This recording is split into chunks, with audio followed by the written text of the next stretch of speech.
সেদিন আমার চোখের মধ্যে কি এমন হলো যে শেষ পর্যন্ত ডাক্তারের কাছে যেতে হলো।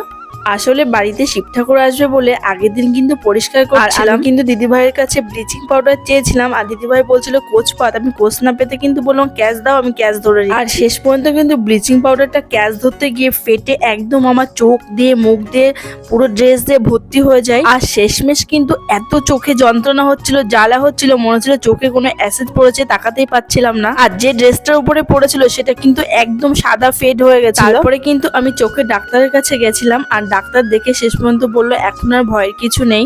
আর ডাক্তার কিন্তু দুটো ড্রপার দিয়েছিল, সেই ড্রপ দুটো চোখে দিয়ে কিন্তু আপাতত এখন চোখ দুটো ভালো আছে। দেখো, মানুষ যদি ভুল না করে তাহলে ঠিক করে শিখবে কি করে? আর তোমরা কিন্তু কখনোই এই ভুলটা করো না আমার মতো। আমি তো মনে মনে ভেবে নিয়েছি যে লাইফে আর কোনোদিনও কিছু ক্যাচ ধরতে যাবো না। আমার কিন্তু চোখে লাগা মাত্র কিন্তু সঙ্গে সঙ্গে আমাকে ড্রপার এনে দিয়েছিল দিদি। সেদিন চোখে ড্রপারটা দেওয়ার পরে কিন্তু পরের দিনই ডাক্তারের কাছে গেছিলাম চোখ দেখানোর জন্য। ফেরার পথে কিন্তু আমার মোবাইলের ডিসপ্লেতে একটু অসুবিধা হচ্ছিল বলে মোবাইলের দোকানে গেছিলাম। যখন আমি 2020-তে কিন্তু এই ফোনটা কিনেছিলাম তখন কিন্তু গ্লাস কভারটা ছিল চেঞ্জই করা হয়নি, কি অবস্থা। সেই জন্য কিন্তু আমার ফোনের স্ক্রিনে ঠিকঠাক কাজ করছিল না। এখন কিন্তু ফোনটা একদম নতুন হয়ে গেছে, ক্যামেরা কোয়ালিটি অনেকটাই ভালো হয়ে গেছে। তো যাই হোক, এখন আমি কিন্তু পুরোপুরি সুস্থ আছি, ঠাকুরের আশীর্বাদে একটা বড় ফাড়ার হাত থেকে বেঁচে গেছি।